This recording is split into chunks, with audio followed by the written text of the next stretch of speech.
Assalamualaikum warahmatullahi wabarakatuh. Baik saudara, kali ini saya akan mengungkap akan memberi penjelasan tentang tikungan Harmoko ya. Ini tikungan ini disebut tikungan Harmoko kenapa? Karena zaman tahun 90-an ya, apa sebelumnya. Itu Pak Harmoko itu lewat sini beserta rombongannya. Bukan Pak Harmoko yang kecelakaan, tapi salah satu kendaraan dari Pak Harmoko itu kecelakaan di sini. Jadi tikungan ini kadang-kadang ada yang menyebutnya tikungan itu selalu minta tumbal gini-gini. Kalau di waktu jalan rusak itu nggak apa-apa, nggak ada tumbal saudara ya. Saya tuh orang sini soalnya. Nah ini dalam satu surah ya, pas itu ada tulisan hati-hati sering terjadi kecelakaan. Di sini pas di sini ini satu surah kemarin ya. Ini meninggal ya, yang otomatis yang dari Jambi ngebut Puso, yang dari arah Palembang itu santai aja ya. Terus beberapa hari kemudian itu terjadi terus selama hampir 1 minggu ya. Itu karena jalannya ini tikungannya sangat lumayan. Nanti saya buka di itu ya, di Kompas ya, biar tahu putaran tikungannya berapa. Nah gitu. Nah, ini saya hanya menunjukkan lewat. Nanti saya muter lagi. Terus mungkin saya nanti turun ya, mungkin turun terus memberi penjelasan lah. Ya ini saya berhenti dulu di sini. Secara logika kalau saya pribadi loh ini ya, enggak saya ini beremnya lihat aja, ini beremnya aja hampir 40 cm ini kalau nggak salah ya. Mobil turun aja kelihatan susah. Nah penjelasannya gini saudara ya, ini saya berhenti di bawah tikungan ya. Itu otomatis kalau dari Jambi itu jalan itu kan mulus. Dia ngebut kecepatan 60 aja susah ya kalau udah di situ ya saudara ya. Saya sambil jalan naik ke atas lagi ya saudara ya. Itu pas ada pekerja nanti nggak enak pula saya mau berhenti di tikungan, nggak bisa ya. Ini saya mutar dulu di sini. Saya ke atas lagi. Setelah dari atas nanti saya akan ambil video apa namanya ya, video layar. Saya ambil video layar, saya akan kasih Anda putaran kompasnya ya. Jadi tikungan itu kalau nggak salah 50% saudara, lebih dari 50% putarannya ya. Jadi kalau saya tuh pemikirannya logika sih. Kalau masalah ada setan minta tumbal, terus ada roh gentayangan, itu saya pikirnya nanti dulu ya. Saya soalnya orangnya orang awam, terus nggak pernah mendalami yang namanya roh-roh jahat, yang apa kayak itu saya nggak pernah ya. Tapi otomatis kecelakaan itu biasanya terjadinya dari itu ya saudara ya, dari atas, dari Jambi ya. Kalau dari bawah nggak mungkin, soalnya yang ini lihat ya, tikungannya kalau dari bawah itu sederhana. Nah, sederhana ya. Kalau dari bawah itu perasaan saya itu biasa aja. Tapi kalau dari atas itu pemutarannya itu kalau nggak salah sampai 70 derajat ya, hampir bulat gitu loh. Tuh kalau saya lihat di belakang itu sepertinya hampir bulat. Jadi wajar kalau umpamanya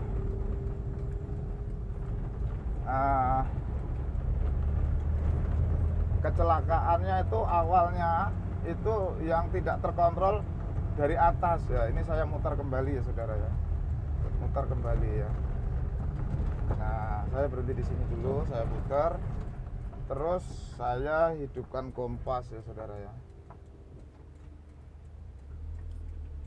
Saya hidupkan kompas sebentar ya. Saya mundur dulu nih, saya puter. Saya biar posisinya di jalan ya. Ini. Ya. Ini memang posisi jalan ini sangat datar ya saudara ya. Jadi nanti saya sambung ini ya, saya stop dulu ya saudara ya.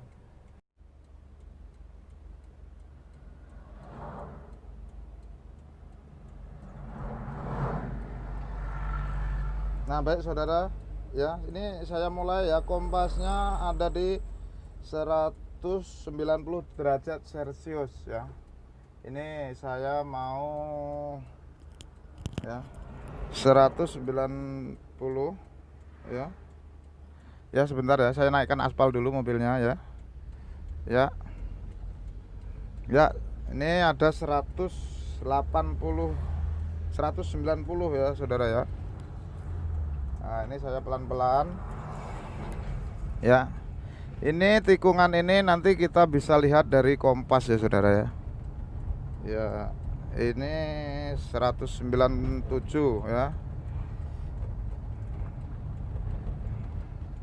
Nah, ini mulai nikungnya lumayan saudara ya. Nah, 180, 173, 163. Nah, 150. Nah, ini sudah lurus ya, ini mau kembali ya. Mungkin dari 143 derajat Celcius ke 190 ya. Iya. Ini kembali lagi saudara ya.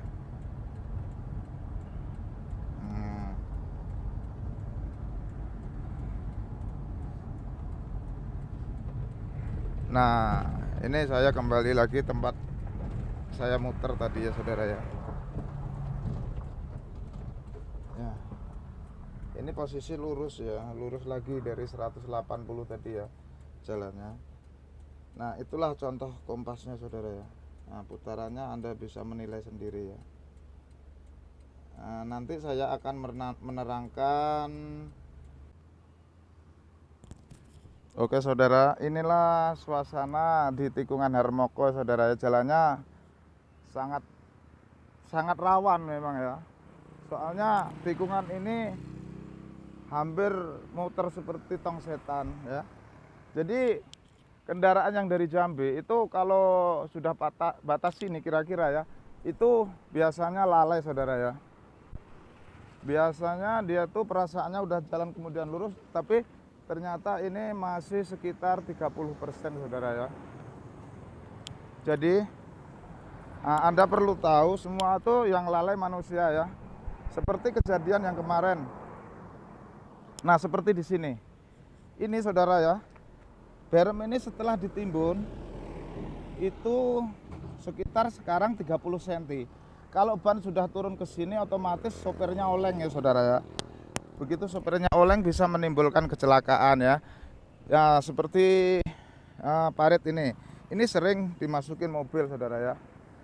Nah, ini gambaran-gambaran yang kira-kira mobilnya sudah terlanjur meleset ya. Ini ada salah satu ya teman saya ya, lain desa, kalau saya asli orang sini ya. Ini seperti keyakinannya seperti saya, semuanya itu nggak ada apa-apanya ya, semua itu tergantung kita ya. Tanggapan Bapak kalau di jalan ini kira-kira memang ada permintaan tumbal atau kelalaian kita membawa kendaraan Pak?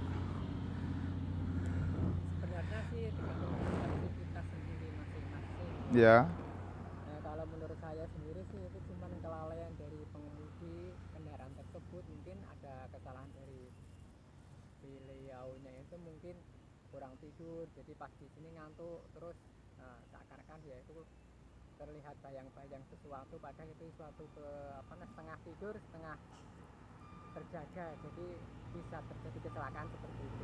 Nah, kalau dipikir dengan akal sehat Pak ya, ini tikungan ini kan ya, kalau lihat ya, kita lihat dari Yang dari penembusan itu memang hampir 80% ya Pak ya.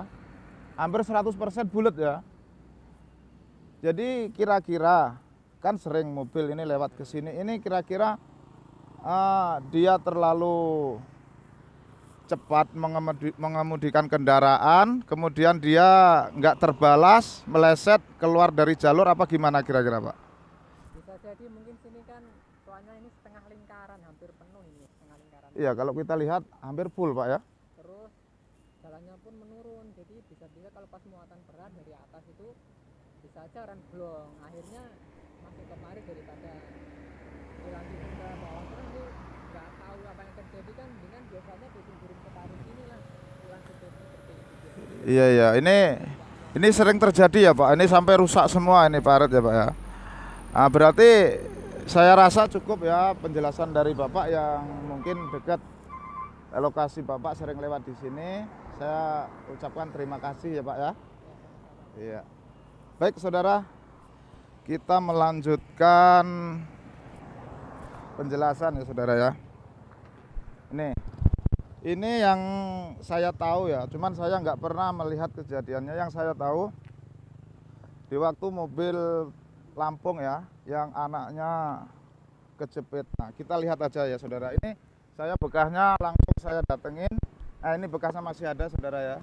Nih, ini kayu ini sekitar 40 cm saudara ya. Sedangkan aspal ini setelah ditambah ini sekitar 40 cm. Di waktu itu mobil tersebut ban yang sebelah masuk ya, keluar aspal saudara, kemudian dibanting terlalu kuat, dia kecepatan tinggi, dia robohnya di depan mobil saya di sana itu saudara ya. Itu anaknya di dalam itu langsung keluar, kejepit dan meninggal. Jadi kalau menurut keyakinan saya itu nggak ada permintaan setan tumbal itu dari kita sendiri. Iya Pak ya, kira-kira gitu ya. Kecuali ada seseorang ngambil pesugihan, nah itu bisa ya Pak ya.